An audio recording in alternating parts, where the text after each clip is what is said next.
Bwana Yesu asifiwe sana. Kwa majina naitwa Mchungaji John Simon Kiashama, ni kiongozi wa kanisa la River of Faith Ministry Kiruvya kwa Komba jijini Dar es Salaam. Na ukaribisha ndugu mtazamaji na msikizaji wa kipindi hiki cha neno la Mungu. Karibu sana tuweze kusikiza neno la Mungu. Na kabla sijaanza naomba tuombe. Baba, katika jina la Yesu nakushukuru kwa muda huu. Asante kwa mtazamaji na msikizaji wa kipindi hiki. Naomba mkono wako wenye nguvu ukae pamoja nao wakati wanasikiliza mafunzo haya neno lako. Ninaomba mioyo yao kaiguse ipate kuelewa. Amen. Bwana Yesu asifiwe sana. Ujumbe wetu leo unasema tunahitaji neema ya Mungu kutuongoza. Tunahitaji neema ya Mungu kutuongoza. Na katika maisha ya mwanadamu anahitaji wakati wote mkono wa Mungu, neema ya Mungu na uwepo wa Mungu. Kwa nini? Kwa sababu Mungu ndiye aliyetuumba na mamlaka yote ya kutuponya, kutuwezesha, kutusaidia anayo yeye. Ndio maana nasema kwamba kila mwanadamu aliyezaliwa na mwanamke anahitaji neema ya Mungu wakati wote katika maisha yake. Na neno ambalo litatuongoza ni kutoka katika kitabu cha Kutoka sura 33 kuanzia mstari wa 12 na kuendelea. Nitasoma kwa jina la Bwana. Musa akamwambia Bwana, angalia wewe waniambia, wachukue watu hawa wawe nawe ukunijulisha ni nani utakayemtuma pamoja nami. Walakini umesema na kujua jina lako, nawe umepata neema mbele zangu.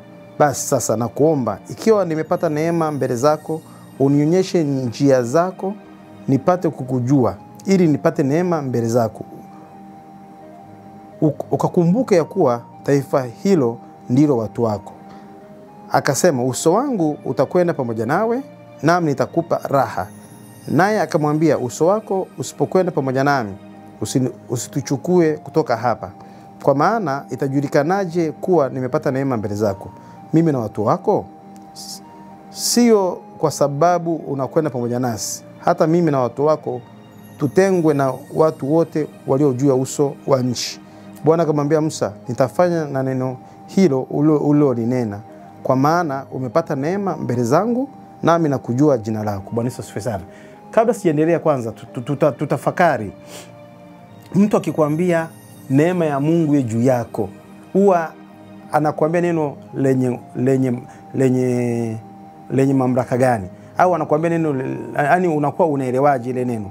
Mfano mtu anakuambia neema Mungu akubariki, neema Mungu ikufunike. Maana yake ni kwamba unapozungumzia neema ya Mungu au mtu aliyepata neema machoni pa Bwana, ni kwamba amepata kibali hata hakuweza, yani kibali ambacho unapata kibali pasipo kustahili. Ndio maana neema ya machoni pa Bwana. Ukisikia mtu anakuambia nimepata neema machoni pa Bwana, maana yake ni kwamba umepata kibali pasipo na hali ya kustahili, au ni kukubalika mbele za Bwana. Bwana asifiwe sana. Tunaona kwamba safari ya wana wa Israeli wakati Musa akisimama nao, Musa alikuwa akitafuta uso wa Mungu ili aweze kuongoza wana wa Israeli. Lakini vivyo tunaona kwamba katika safari ya kuongoza wana wa Israeli, tunaona kwamba Musa alikuwa akikumbana na changamoto nyingi sana kutoka katika kundi la wana wa Israeli. Lakini pamoja na yote, ambacho kilichomsaidia Musa ni maombi. Musa aliomba Mungu, Bwana akamwambia Musa, nimekupa neema mbele zangu. Maana yake ni kwamba Mungu akishakupa kibali mbele zake, unaweza kaomba neno ambalo unahitaji, hata lile ambalo ulikuwa unafikiria kuliomba, Mungu pia analijibu. Bwana asifiwe sana. Ndio maana kupata nini? Neema machoni pa Bwana. Sasa kwa nini nazungumza ujumbe huu? Nazungumza ujumbe huu kwa sababu nahitaji ndugu mtazamaji na msikilizaji, katika maisha tulionayo, pasipo neema ya Mungu ni vigumu kwenda mbele. Pasipo neema ya Mungu ni vigumu hata kuweza kuishi maisha ambayo unayaishi. Lakini neema ya Mungu ikikufunika ni rahisi sana kuweza kusonga mbele, kwa sababu neema ya Mungu ikikufunika ni kibali machoni pa Bwana. Njia zako zote ambazo unapita, maisha yako ambavyo unaishi, kwa hiyo unakuwa uko chini ya ulinzi wa Mungu. Ndio maana ukisoma Biblia, wenzetu wazee wetu wa imani wote walikuwa waombaji ili wapate neema machoni pa Bwana. Na mtu yote muombaji anayemuomba Mungu anapata neema machoni pa nani? Pa Bwana. Na ukisoma kitabu cha cha Kutoka tena, kitabu cha Kutoka sura ya 33 mstari wa 17, unaweza kaona inasema hivi. 17 inasema hivi: Bwana akamwambia Musa, nitafanya na neno hili ulilolinena, kwa maana umepata neema mbele zangu, nami nakujua jina lako. Maana yake ni kwamba Mungu akikupa neema, lolote lile ambalo utakaloliomba Mungu analijibu na Mungu analitenda. Kwa sababu ya nini? Ya neema. Kwa hiyo neema ni kibali ambacho ukustahili kuwa nacho, lakini Mungu anakupa kibali. Bwana Yesu asifiwe sana.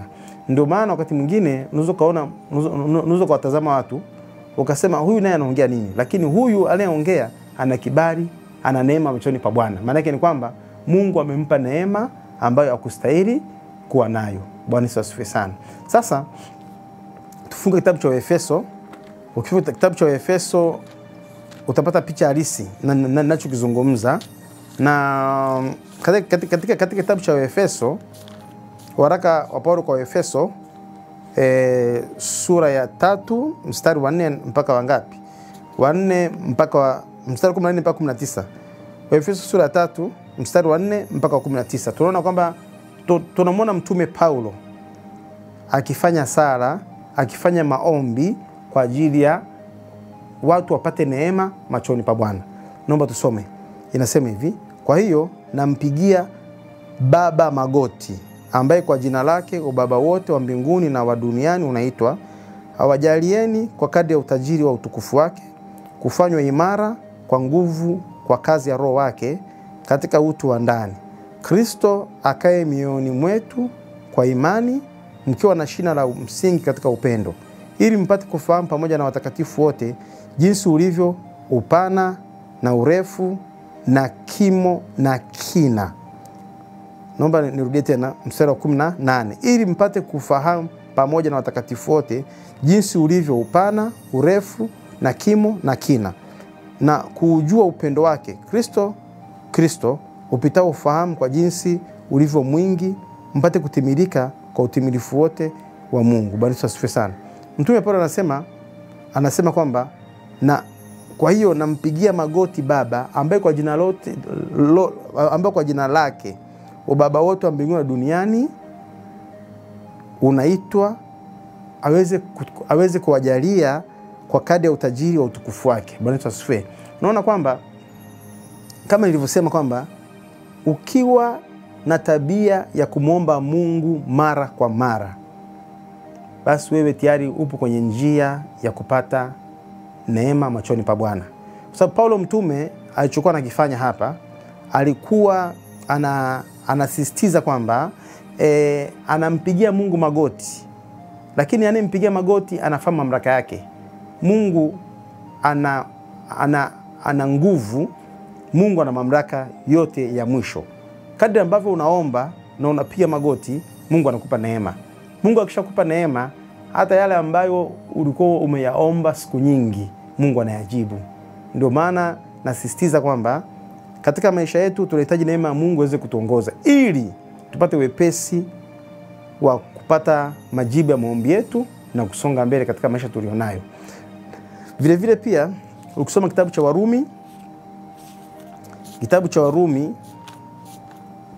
Warumi, waraka wa Paulo kwa Warumi, manake sura ya 5 mstari wa 1 na mstari wa 2. Ukisoma nasema hivi: basi tukisha kuhesabiwa haki tokayo katika imani, muwe na amani kwa Mungu kwa njia ya Bwana wetu Yesu Kristo, ambaye kwa yeye tumepata kwa njia ya imani kuifikia neema, ili ambayo mnasimama ndani yake na kufurahi katika tumaini la utukufu wa Mungu. Bwana asifiwe sana. Kwa hiyo unaweza kuona kwamba tumesoma kitabu cha Kutoka, kinazungumzia habari ya neema. Tumekuja kitabu cha Efeso, habari ya neema. Kitabu cha Warumi, habari ya neema. Kwa hiyo nataka nisisitize kwamba ukiona kile kitabu kinashuhudia jambo moja, basi ujue jambo lile la msingi sana. Kwa hiyo hii neema ambayo naizungumza hapa, namna gani ambayo unaweza kuipata, ni rahisi sana. Ukiwa mwombaji mara kwa mara, ukiwa ni mtu ambaye unaomba mbele za Mungu na kumlilia Mungu, Mungu anakupa neema. Na Mungu akishakupa neema katika maombi, basi yote ambayo utakayoyasema, utakayoyaomba, utakayoyawaza, Mungu anakujibu. Bwana Yesu asifiwe sana. Na vile vile pia twende kitabu cha Tito sura ya 2. Ukisoma Tito sura ya pili utapata picha halisi nzuri sana. Waraka Tito anasema hivi, waraka Paulo mtume kwa Tito sura ya 2 mstari wa 11 na mstari wa 12. Naomba nianze mstari wa 11 na mstari wa 10 na ngapi? 12. Anasema hivi, maana neema ya Mungu iwaokoayo wanadamu wote imefunuliwa. Narudia tena, maana neema ya Mungu iwaokoayo wanadamu wote imefunuliwa, nayo kwa kutufundisha, nayo yatufundisha kukataa ubaya na tamaa za kidunia, tupate kuishi kwa kiasi na haki na utauwa katika ulimwengu huu wa sasa. Mstari wa 13, tukitazamia tumaini lenye baraka na mafunuo ya utukufu wa Kristo Yesu, Mungu mkuu na mwokozi wetu. Mstari wa 14, ambaye alijitoa nafsi yake kwa ajili yetu ili atukomboe na maasi yote na kujisafishia watu wawe miliki yake mwenyewe, wale walio na juhudi katika matendo mema. Basi asifiwe sana. Mungu akishakupa neema, hakikisha mwenendo wako wa maisha unabadilika, unakuwa mwema. Bwana asifiwe. Na unapokuwa na neema ya Mungu ukabadilisha mwenendo wako wa maisha, basi wewe Mungu anakushika mkono, anasimama na wewe, Mungu anakutetea, na vile vile pia unaona kabisa njia za Mungu kwako zinakuwa nyepesi za kumwendea. Bwana asifiwe sana. Unaweza kuona vitabu ambavyo tumevisoma vyote vinazungumzia habari ya neema, lakini katika dhamira za hivi vifungu ambavyo tumevisoma vinatuelekeza kwamba lazima tubadilishe mwenendo wa maisha yetu ili neema ya Mungu endelee kutufunika na kuwa pamoja nasi na tuweze kusonga mbele. Bwana asifiwe sana. Na vile vile pia unapokuwa unaishi maisha ya kuwa ndani ya neema, Mungu anakupa nguvu ya kusonga mbele, unaondoa matatizo ambayo yanaweza kujitokeza, misukosuko, unakuwa unaishinda. Maisha tunaishi ni maisha ambayo yanakabiliwa na mambo mengi sana. Lakini ukiwa muombaji, mtu unayeomba, tenga muda wa kuomba. Na ninapozungumzia kuomba, maana yake ni kwamba kuna kuomba kwa jumla na kuna kuomba kwa binafsi, mtu mmoja. Bwana asifiwe sana. Na tunafahamu kabisa kwamba mtu mwenye bidii katika kazi yake atasimama mbele ya wafalme na mbele ya wakuu. Kwa hiyo katika maombi ukiwa na bidii, Mungu atakupa neema ya kukubalika. Na ukishakubalika tu, basi hakikisha mwenendo wako wa maisha unakuwa mwema, ambao hautatoa ushuhuda mbaya, kwa sababu tayari wewe ni mtu unaonekana una neema ya Kristo katika maisha yako. Kwa hiyo mimi ambacho nasisitiza hapa ni nini? Nasisitiza kwamba maisha kila mmoja wetu yanahitaji kuongozwa na neema ya Mungu. Na neema ya Mungu ikikuongoza, huwezi kukwama. Neema ya Mungu ikikuongoza, lazima utapiga hatua, utasonga mbele.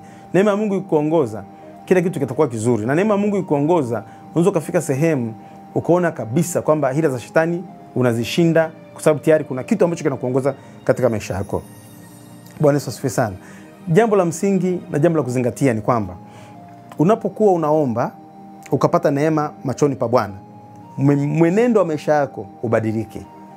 Maana yake nini? Mwenendo wa maisha yako uakisi yale ambayo unayaamini katika maisha yako. Bwana Yesu asifiwe. Maisha ya mtu anayemwamini Mungu, kuna sehemu mbili ambazo mtu anatakiwa awe makini sana. Jambo la kwanza, unapokuwa unasema naamini, maana yake ni kwamba mwenendo wa maisha yako uonyeshe kwamba wewe mtu unaamini. Jambo la pili, unaposema unamkiri Yesu, basi maana yake ni kwamba jinsi ambavyo unaishi maisha yako yaonyeshe, mazungumzo yako pia yaonyeshe uhalisia wa kile ambacho ndani mwako umekiamini, ukitoe nje ili kiweze kuonekana. Bwana Yesu asifiwe sana. Maisha yako sehemu mbili ya imani. Tunavyoishi inahusiana na tunavyoamini, tunavyoishi. Lakini vile pia tunavyozungumza inahusiana na tunavyokiri. Sasa unakuta mtu anasema mimi namwamini Yesu Kristo, lakini mwenendo wa maisha yake unamkana Yesu Kristo. Ni vitu ambavyo kwenye maisha havitakiwi, kwa sababu chemchemi moja haitoi maji ya aina mbili. Na ukiamua kuishi maisha ya kumwamini Mungu, basi kubali neno la Mungu likuongoze, kubali neema ya Mungu iwe pamoja nawe, kubali pia hata vile ambavyo unaona kabisa vinavunja mapenzi ya Mungu lakini unavitaka uviache, ili Mungu akupe neema na rehema uweze kusonga mbele. Bwana Yesu asifiwe sana. Biblia inasema watu wawili hawawezi kutembea pamoja isipokuwa wamepatana. Ukiamua kupatana na neno la Mungu, ukiamua kupatana na nguvu za Mungu, basi simama, songa mbele kadri ambavyo Mungu anakupa neema na Mungu atakufanikisha. Na ujumbe huu ukafungue mlango kwako unanisikiliza, ujumbe huu ukafungue baraka, ujumbe huu ukafungue maisha yako, ujumbe huu ukafungue kile ambacho kichokuwa umekiomba muda mrefu kimechelewa. Mungu akupe neema ya kujibiwa katika jina la Yesu Kristo. Na vile vile pia unapokuwa neno la Mungu hili unalisikiliza, ukarudia tena kusikiliza, ukalisoma, basi utakuta ndani mwako unaingiza imani, na ile imani inakuwa, ikishakuwa imani, ile imani inakupa mtazamo tofauti na ulivyokuwa mwanzoni. Bwana Yesu asifiwe sana. Mtu ambaye ndani mwake ana neema ya Mungu, huwezi kumkuta anakata tamaa, huwezi kumkuta anahuzunika, huwezi kumkuta analalamika, huwezi kumkuta anasikitika, na huwezi kumkuta hata uso wake hauna furaha na amani. Mwenye neema ya Mungu siku zote ana utulivu, kwa sababu anajua kabisa kila kitu kiko chini ya uangalizi wa Mungu. Mungu akubariki sana unanisikiliza, na Mungu pia wape neema na rehema, maombi yenu yaweze kujibiwa.